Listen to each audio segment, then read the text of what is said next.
pijat atau dari LC atau bahkan dari Bigo, semua Kis terima. Makanya Kis cantumkan nih IG-nya Kis di sini. Siapa tahu ada yang butuh jasa massage atau pijatnya Kis atau butuh jasa LC-nya Kis, boleh ngubungin ke nomor WA yang ada di IG ini. Kalau mau di Bigo juga boleh. Nanti semoga akun yang Kis Bay sudah aman ya. Jadi kita bisa pakai lagi akun Kis Bay itu. Ini kan cuma akun kecilnya Kis sementara. Karena akun Kis Bay masih kena ban. Jadi ini cuma akun sementara, teman-teman. Akun pemberitahuan doang.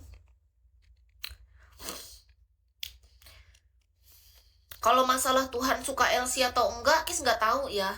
Tapi yang Kis tahu adalah apa yang kulakukan dalam pekerjaanku, kulakukan dengan sungguh. Tuhan pasti melihat. Niatku adalah bekerja. Itu aja. Tapi aku nggak tahu apakah Tuhan suka aku jadi host, apakah Tuhan suka aku jadi LC atau jadi tukang pijat. Kalau sesuatu itu terjadi dalam hidupku dan diizinkan terjadi, maka ya udah aku jalani itu sepenuh hati. Karena kalau disuruh aku mau milih, nanti malah Tuhan marah. Yang aku tahu gini, misal ya, aku dikasih jalan rezeki jadi LC. Tapi aku malah bilang, Tuhan nih jahat deh. Nggak sayang sama aku. Aku kan pengennya harusnya kerjaannya jadi pramugari. Nah, artinya nggak bersyukur. Yang aku tahu adalah Tuhan nggak suka kalau kita nggak bersyukur dengan apa jalan rezeki yang dikasih. Makanya kenapa Kis ketika jadi LC, ketika jadi massage terapis atau tukang pijat, atau bahkan sebagai host di Bigo, aku lakukan semua dengan sepenuh hati, dengan sungguh. Itu adalah sebagai bukti rasa syukurku kepada Maha Kuasa yang memberikan jalan rezeki bagiku. Kalau aku mau mengeluh gampang, Kak. Aku nggak mau pekerjaan ini. Aku harus kerja di tempat yang bagus, yang terlihat cantik, yang terlihat anggun. Itu manusia yang nggak tahu bersyukur. Dia ngeluh aja. Bukannya jalanin dulu pelan-pelan, liatin apa yang ada di depan, ya jalanin gitu. Kayak gitu hidup tuh. Kebanyakan orang, masalahnya kenapa bisa bilang gini, aku punya teman Kak dari lulus kuliah sampai sekarang dia nggak kerja. Gara-gara apa? Gara-gara dia cuma pengen kalau kerja harus di bank. Kalian bayangin lah itu. Sampai saat ini dia masih numpang sama orang tuanya dan minta duit sama orang tuanya. Sampai sekarang. Udah usia semana. Logika aja kita, Kak. Terus kutanya, kenapa kamu nggak mau kerja? Karena aku nggak mau kerja kalau bukan kerjaan di bank. Sementara tinggi badan dia nggak nyampai. Tinggi badan dia 154. Ini kan cuma contoh. Oke, kalau masalah biar Kis paham, ini cuma contoh, Kak. Nah, kalau Kis, untuk di posisi itu, Kis nggak mampu. Mungkin bisa jadi dia mampu di kondisinya dia. Seandainya nih dia memilih untuk dia nggak kerja. Itu kan pilihan dia. Ya kan, tapi ini contoh bahwa di dalam hidup kita nggak semua cara hidup orang yang seperti itu kita bisa jalanin. Kalau dari sisi hidup Kis, kalau aku seperti itu, mau jadi apa aku? Kalau Kis prinsipnya adalah, apa ada kerjaan, jalanin aja dulu. Sampai nanti mentok-mentok ada pekerjaan yang lebih bagus, ya kita jalanin. Syukur. Kalau masih belum ada yang lebih bagus, jalanin yang saat ini ada. Jangan dengan sekonyong-konyong tiba-tiba jadi orang yang nggak ada usaha. Nggak bisa. Hidup itu kita mesti berusaha. Kutanya sama temanku, kenapa kamu masih betah tinggal bersama orang tua? Ya daripada aku nggak kerja di bank, kata dia. Itu kan prinsip dia. Yang pasti aku nggak bisa megang prinsip yang seperti itu, kan manusia beda-beda. Bukannya berarti kita ikut campur urusan dia, enggak, ini sebagai contoh bahwa memang ada orang yang seperti itu. Banyak orang yang malu bekerja. Bahkan aku pernah ngobrol sama salah satu orang yang seusia Kis. Kutanya, apa yang membuat kamu nggak mau bekerja? Terus dia bilang, aku malu kalau aku harus kerja. Kenapa? Iya, rata-rata kerja itu kita harus kayak promosi, harus apa. Apalagi kalau sekarang rata-rata lowongannya sales. Kerja kok malu? Kerja kok malu? Apa yang bikin malu? Aku pemalu loh sebenarnya. Aku pemalu. Kis pemalu. Tapi kalau dalam hal bekerja, beda lagi. Kita singkirkan dulu rasa malu itu. Karena apa? Karena kita butuh.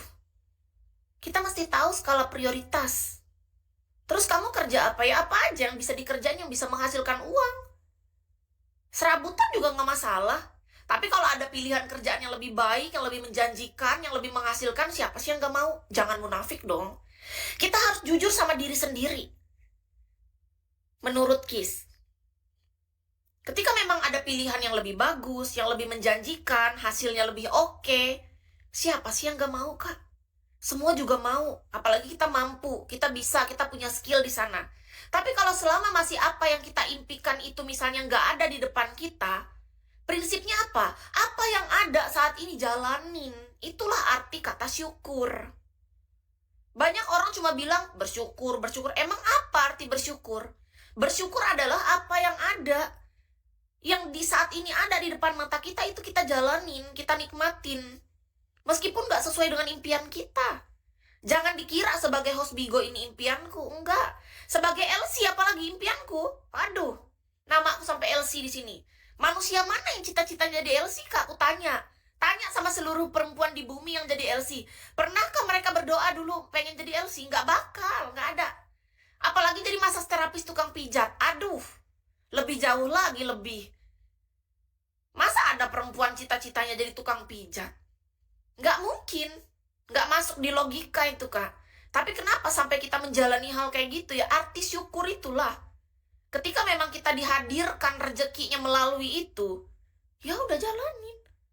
Kakak kira dulu pertama kali aku di Bigo masuk ke manajemen, aku pengguna Bigo 2016 downloadnya. 2017 baru masuk manajemen. Dipikir aku enak sebagai host Bigo. Enggak. Banyak tantangan, rintangan di situ, kena mental tiap malam nangis itu. Tapi kenapa aku lakukan semua itu? Rasa tanggung jawabku sebagai official host yang harus bekerja di sini. Gimana caranya kita menyelesaikan target itu? Karena kita tahu rezeki kita adanya di sini pada masa itu. Bukan karena itu cita-citaku. Yang Maha Kuasa saksinya. Gak pernah aku berdoa pengen jadi host, Kak, dalam hidupku. Terpikirkan pun gak aku bakal jadi host Bigo. Jangankan berdoa, terpikir pun tidak. Tapi kalau seandainya memang jalanku kayak gini, aku bersyukur, aku jalani. Ikhlas aku. Bersyukur aku dengan rezekinya apapun itu. Jadi kalau orang nanya apakah sekarang yang terjadi dalam hidupmu adalah sesuai impianmu, ya tidak dong, jelas tidak. Apalagi jadi LC, jadi tukang pijat massage terapis. Oh, jauh. Jadi host aja sudah jauh, lebih melenceng lagi jadi LC sama jadi tukang pijat.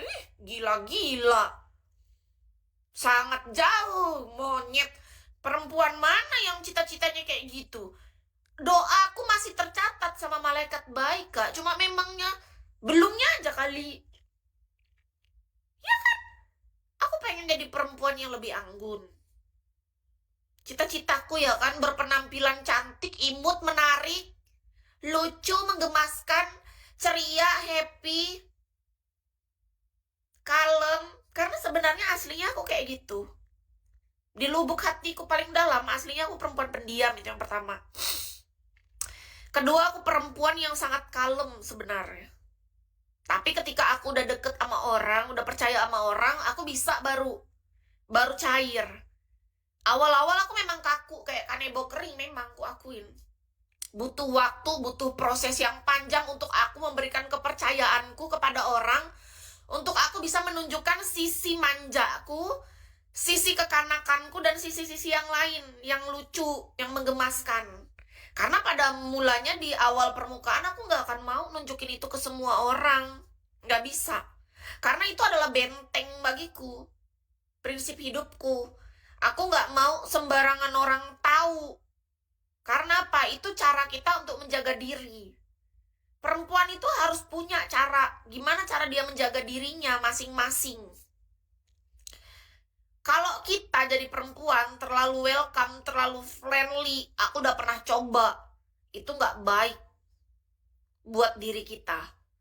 Kecuali kalau memang itu dibutuhkan untuk hal pekerjaan, beda cerita ya. Tapi kalau misalnya untuk dunia nyata, kita terlalu kayak gitu, dan kita terlalu terbuka sama semuanya, nggak bisa. Hancur dunia wanita. Wanita itu kodratnya apa? Kodrat wanita adalah mesti pintar menjaga dirinya.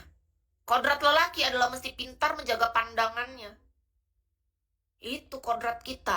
Harusnya kita sadar Wanita itu kodratnya pintar menjaga diri. Gimana cara jaga diri ya? Salah satunya dengan dia memberi batasan. Nggak semua orang boleh masuk ke dalam hidupnya. Dia aksesnya terbatas. Sama laki-laki.